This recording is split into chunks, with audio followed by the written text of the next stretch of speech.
Oh, say, can you see by the dawn's early light what so proudly we hailed at the twilight's last gleaming, whose broad stripes and bright stars through the perilous fight o'er the ramparts we watched were so gallantly streaming, and the rockets red glare, the bombs bursting gave proof through the night that our flag was still there. Oh, say does that Star-Spangled Banner yet wave o'er the land of the free and the home of the brave?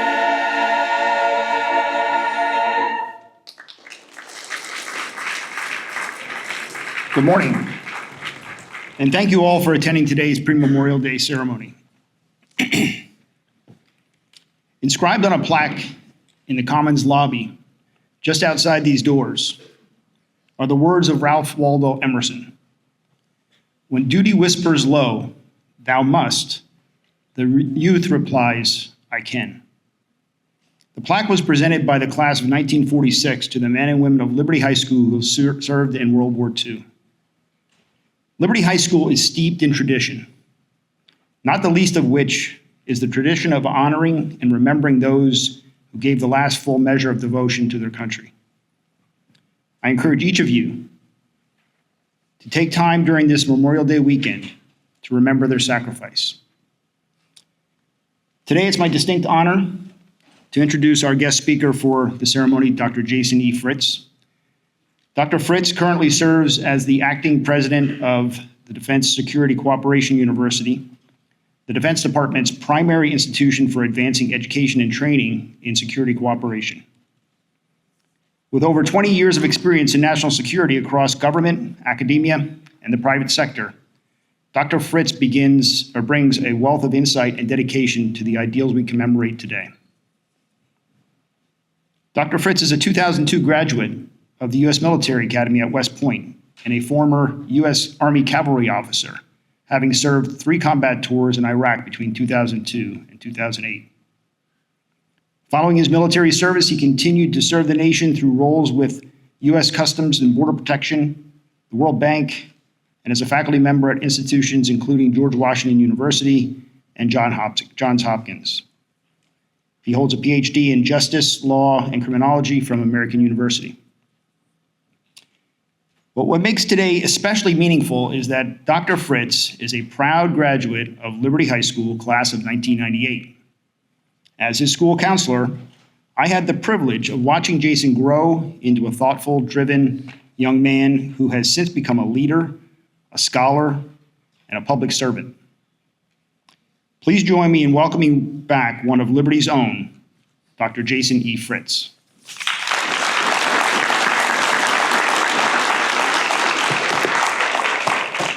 Good morning, everyone. Thank you for that very kind introduction, Mr. Wuchter. I'm very glad to be back here at Liberty. I want to thank you, Mr. Wuchter, and Mr. Motto for inviting me to today's ceremony. It is a pleasure and honor to be back here after many years, and I'm humbled to be here with you to mark this important holiday, to remember those that gave their last full measure of devotion to the nation. Memorial Day is a time for our nation to pause and reflect on duty, liberty, sacrifice, patriotism, and service, to consider how these peculiar traits must be exemplified by the citizens of a nation if that nation expects to survive and thrive. The ideas of our founders enshrined in the Constitution, ideas such as individual rights, self-determination, and equality, have been implemented imperfectly because brave men and women have chosen to answer the call to arms to fight, despite the possible consequences for those ideas. These ideas are not merely antiquated and grand ideals. They are personified in each and every one of us ordinary people every day. not just in uniform or under arms, but in the many ways we make our communities and our society better and stronger through hard work, determination, and respect for others. I've been asked to share with you a little bit of my own story and how I've tried to live by those ideals and traits I mentioned. Although a few of my teachers here at Liberty might have disagreed with the idea that I always worked hard. But jokes aside, I cannot express enough how much my experiences in these buildings prepared me well for life. At Liberty, in the 1990s, I received a world-class education, and that is not an overstatement. And that was done under the staff and faculty who tirelessly dedicated themselves to the success of their students. I will never forget the first time that I met Mr. Wuchter to talk about what I wanted to do after high school. After telling him that I wanted to go to West Point, his response was, "I don't really know anything about that, but I really want to learn to help you." And that he did. And he very much helped me navigate the Byzantine process to gain admission to a service academy. In many ways, it took going off to West Point to realize just how great the academics are here. It was in Mrs. Smullen's American Lit class that I learned to write and use a research library, which has done me well over the years. Mr. Perrett taught me how to read a difficult text to deeply understand it. I am to this day appreciative of Herr Norwood, who I believe is still here, and I saw him earlier today.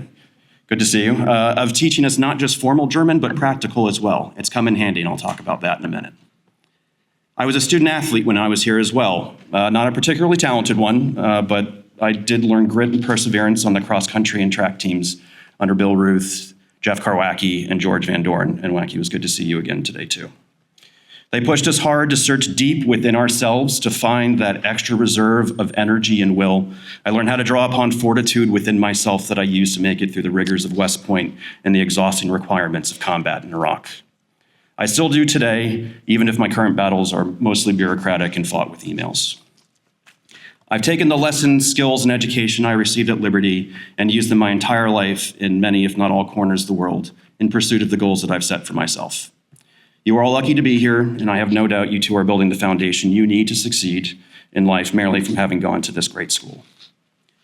I graduated here, as mentioned, in early June of 1998. I took 3 whole weeks off and reported to the United States Military Academy at West Point in late June for cadet basic training. Not much of a summer. There I began my path becoming an officer in the United States Army. Being a cadet at West Point is a truly humbling experience. When you arrive on your first day, you are taught that you can respond to upperclassmen and officers with exactly one of 4 responses. Yes, sir, no, excuse, sir, and sir, I do not understand. It didn't take us very long to figure out to use that last one repeatedly to infuriate the upperclassmen, but it is the no excuse, sir, that changed most of us. It is our tendency as humans to shy away from blame, to assign to others or circumstances the reasons why we didn't do what we should have done. No excuse, sir, forced us all to face the control we have over our own actions, and when we failed to do something or did something incorrectly, we had to face that fact and own up to it. In a way, it's a quite freeing perspective on life.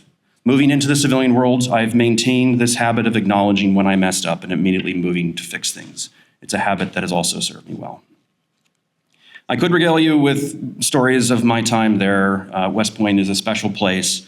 Epic football games. I got to jump out of 5 aircraft, meeting with generals, astronauts, senators, politicians, actors. It's a truly, truly unique experience. But I'll end the telling of this chapter of my life on my last day there. As a 2002 graduate of West Point, the attacks of September 11th, 2001 occurred during the fall of my senior year. We all knew those attacks would change our world, but we didn't know exactly how. U.S. forces had attacked the Taliban in Afghanistan within weeks, but that war had petered to a low simmer by the time we graduated on June 1st. But on that day in June, our graduation speaker was President George W. Bush. And his speech was a declaration of what we now call the preemption doctrine. The preemption doctrine was the Bush administration's rationale for the invasion of Iraq, which happened within the year. It was surreal to hear the President of the United States at your college graduation tell all of us that we were going to war without explicitly saying so. I would live the consequences of that speech and that decision for the next 6.5 years of my life. I went from West Point to Fort Knox, Kentucky for training on how to be an armor officer, the Army's branch that operates tanks. Once I had learned to drive, shoot, and lead tanks, my first unit was the 3rd Squadron of the 7th United States Cavalry, whose tartan I'm wearing on my tie today.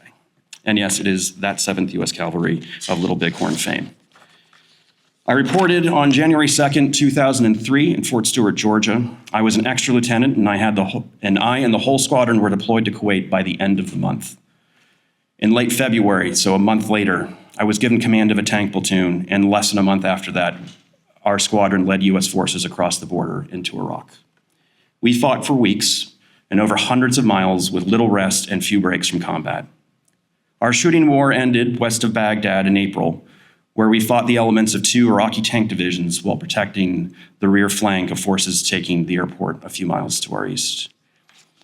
These weeks of combat were the hardest thing I've ever done, physically and mentally, but I relied upon all the things I learned here and at West Point to see myself and my men through it. I was so lucky to serve with such great men and women, each of them also digging deep to go that extra mile to accomplish something so much bigger than themselves. It didn't matter what any of them thought about the war itself. They fought for the folks in their tank and the tank next to them and so on.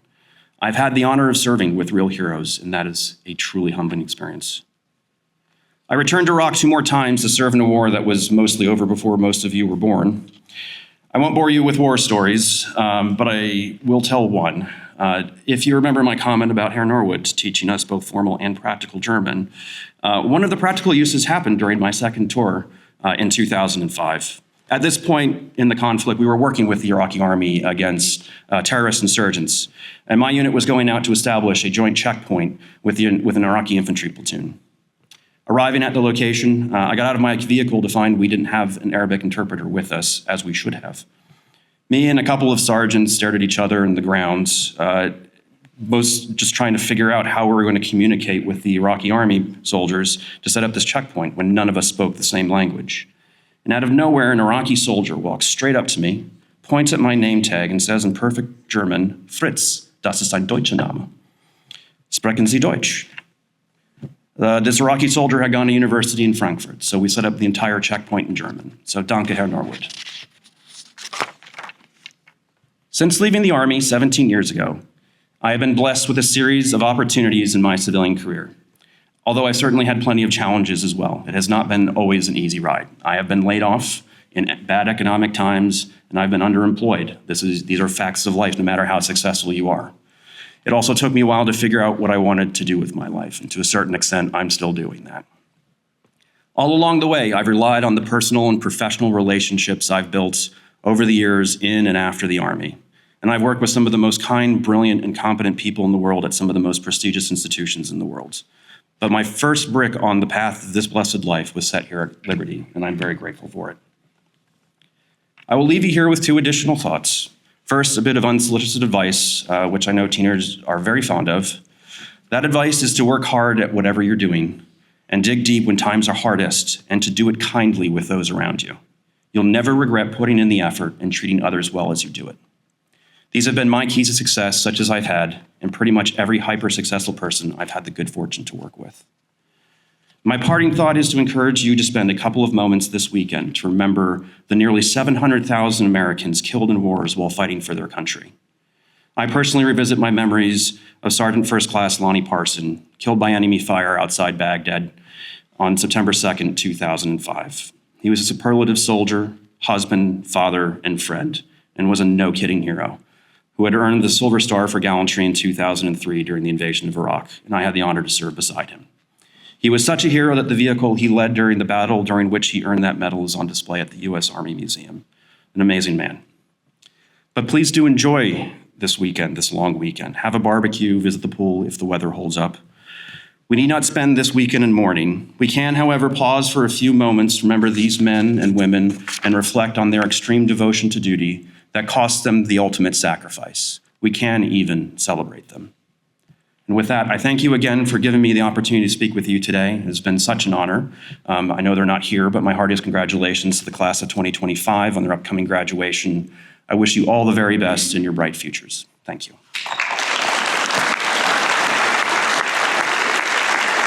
Liberty was an amazing place to go to high school. Extremely strong academics, great teachers who cared about us and set us up for success. As I mentioned in my remarks, I learned a lot of the skills that I used at one of the top universities in the country.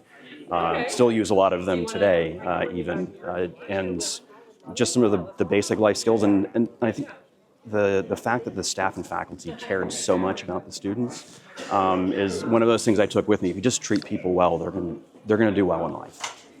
My next question is, what would you tell a student who is looking to enter the military or a service academy? That's a very good question. For some reason, I wasn't prepared for. It's such a unique life that it's so different from anything that you've ever experienced before. Do research, think about what it is that you want to do.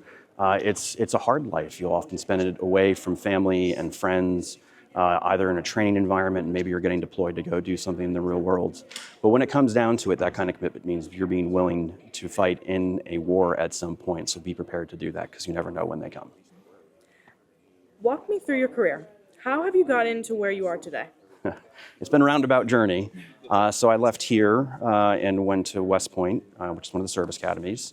I was there for 4 years and then served in the Army for 6.5 years. Because I had done 3 tours of duty in Iraq, almost 3 full years over those 6.5, I decided to get out of the Army. I then went into the private sector, where I did consulting, applied research, and decided that I wanted to do my PhD at one point. So that's what I did. And so now I'm an academic, but I'm a weird academic in that I'm an academic in the Department of Defense. So I work for the government, and I train students who are service members and civilian employees of the Department of Defense. My last question is, as an educator at the Defense Security Cooperation University, what do you find most important when educating students? I find it's important to meet students where they are. So my students tend to be older. I mean, they're obviously not high school students, they're not college students. So adult learning is a very different game than teaching the students at the undergraduate level even. To have them do the things they're going to do in life, in their jobs. That's what my job is to do. And instead of doing the things that I think a lot of academics want to do, which is the sage on the stage and just sort of lecture at people. But yeah, practical exercises, making sure that they're getting what they need out of the education. Thank you so much. All right.